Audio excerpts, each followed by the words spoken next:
আদালতের নির্দেশ অনুযায়ী ইশরাক হোসেনকে মেয়রের দায়িত্ব বুঝিয়ে দিতে আজ সকাল 10টা পর্যন্ত সময় বেঁধে দিয়েছিলেন ঢাকাবাসী সহ ঢাকা দক্ষিণ সিটির ভোটাররা। গতকালের বিক্ষোভ কর্মসূচি থেকে ওই সময় বেঁধে দেওয়া হয়েছিল। দাবি না মানায় আজ টানা 7ম দিনের মতো বিক্ষোভ চলছে ঢাকাবাসীর। প্রতিদিন এতে স্বতঃস্ফূর্তভাবে অংশ নিচ্ছেন পুরান ঢাকার সর্বস্তরের মানুষ। তাদের বিশ্বাস, আদালতের রায় মেনে ইশরাক হোসেনকে দায়িত্ব বুঝিয়ে দিলে কমবে নাগরিক সমস্যা। একদিকে আদালতের রায়, অন্যদিকে নির্বাচন কমিশনের গেজেট। ইশরাক হোসেনকে শপথ পড়াতে আর কোনো বাধা না থাকলেও অন্তর্বর্তীকালীন সরকারের এমন কালক্ষেপণে বিস্মিত নগরবাসী। আন্দোলনকারীরা বলছেন, জনগণের ভোটের রায় শেখ হাসিনা ছিনিয়ে নিয়েছিল।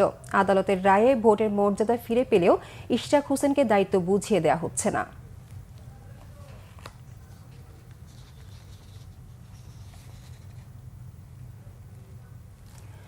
দর্শক, এই মুহূর্তে রাজধানীর মৎস্য ভবনের সামনে আছেন আমাদের বিশেষ প্রতিনিধি মুহিবুল্লাহ মুহিব। সরাসরি যুক্ত হচ্ছি তার সাথে। মুহিব, আজকের বিক্ষোভ কর্মসূচি সম্পর্কে আমাদেরকে জানাবেন।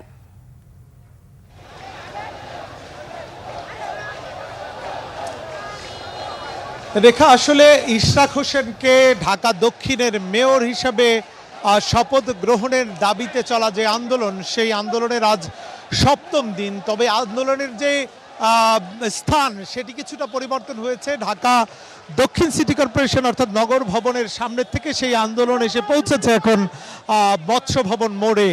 মৎস্য ভবন মোড় পুরো এলাকা কিন্তু এখন নেতাকর্মীদের দখলে। বিশেষ করে ঢাকা দক্ষিণ সিটি কর্পোরেশনের অধিবাসী যারা রয়েছে, যারা ভোটার রয়েছে, তারা কিন্তু এই মুহূর্তে এই সড়কটি এই মুহূর্তে অবরোধ করে রেখেছেন এবং নেতাকর্মীরা আসছেন না, একে একে মিছিল আসছে। মিছিলে পুরো এলাকা কিন্তু লোকারণ্য হয়ে গেছে এবং এই যে ভোটার এবং কর্মী সমর্থক ইশরাক হোসেনের রয়েছেন, তারা যেটি বলছেন যে আদালতের রায় অনুসারে ইশরাক হোসেনকে মেয়রের দায়িত্ব বুঝিয়ে দিতে হবে, অন্যথায় তারা যে কোনো ধরনের আরো কঠোর কর্মসূচির দিকেই আগাবেন। এবং আমরা দেখছি দিন দিন কিন্তু এই কর্মসূচির যে মাত্রা সেটি কিন্তু বেড়েই চলছে, মানুষের সমাগমও কিন্তু বেড়েই চলছে। এবং আজ যেটি আমরা দেখলাম যে মৎস্য ভবন মোড় অবরুদ্ধ করে রেখেছেন ক্ষুব্ধ নেতাকর্মীরা। তারা যেটি বলছেন যে বর্তমান অন্তর্বর্তী সরকারের একজন উপদেষ্টার বিশেষ করে আদালতের রায়কে উপেক্ষা করে তার যে কথাবার্তা, সেটিকে তারা তীব্র নিন্দা জানাচ্ছেন এবং সেটি বলছেন যে এটি এই সরকার অর্থাৎ অন্তর্বর্তী সরকার একটি নির্দিষ্ট দলের হয়ে কাজ করার চেষ্টা করছে বলেই মূলত এই আদালতের রায়কে উপেক্ষা করে মূলত এই আন্দোলন মানে এই শপথ নেওয়ার যে আয়োজন সেটি তারা সম্পন্ন করছে না।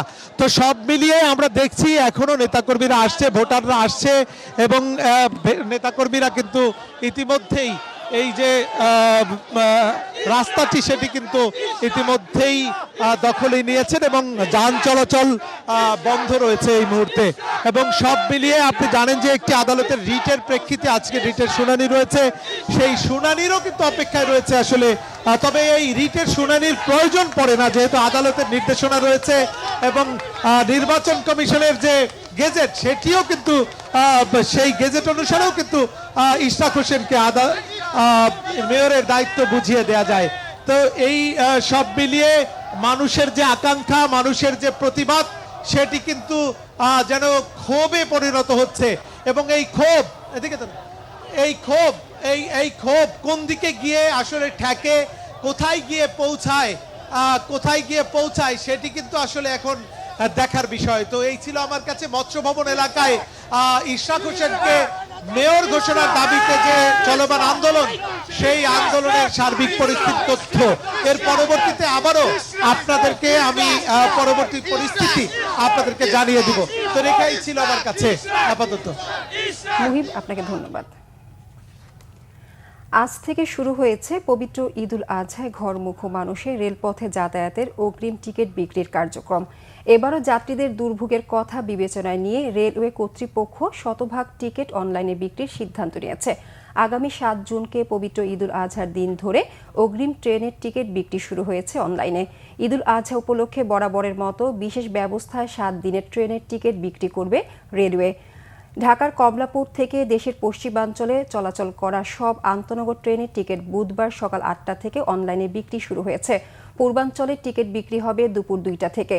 ঈদের আগে আন্তনগর ট্রেনের ৩১ মে টিকিট বিক্রি হবে আজ, আর ১ জুনের টিকিট মিলবে আগামীকাল ২২ মে। ২ জুনের আসন বিক্রি হবে ২৩ মে, ৩ জুনেরটা ২৪ মে, ৪ জুনেরটা ২৫ মে, ৫ জুনের টিকিট বিক্রি হবে ২৬ মে এবং ৬ জুনের ট্রেনের টিকিট বিক্রি হবে ২৭ মে। ঈদ যাত্রায় বিক্রি হওয়া টিকিটের টাকা ফেরত দেওয়া হবে না, একজনের ৪টি টিকিট নিতে পারবে। এই ছিল এখনকার মতো। পরের সংবাদ বেলা ১২টায় দেখার আমন্ত্রণ রইল।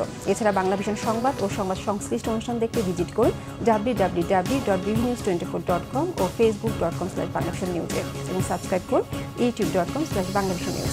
ধন্যবাদ সবাইকে।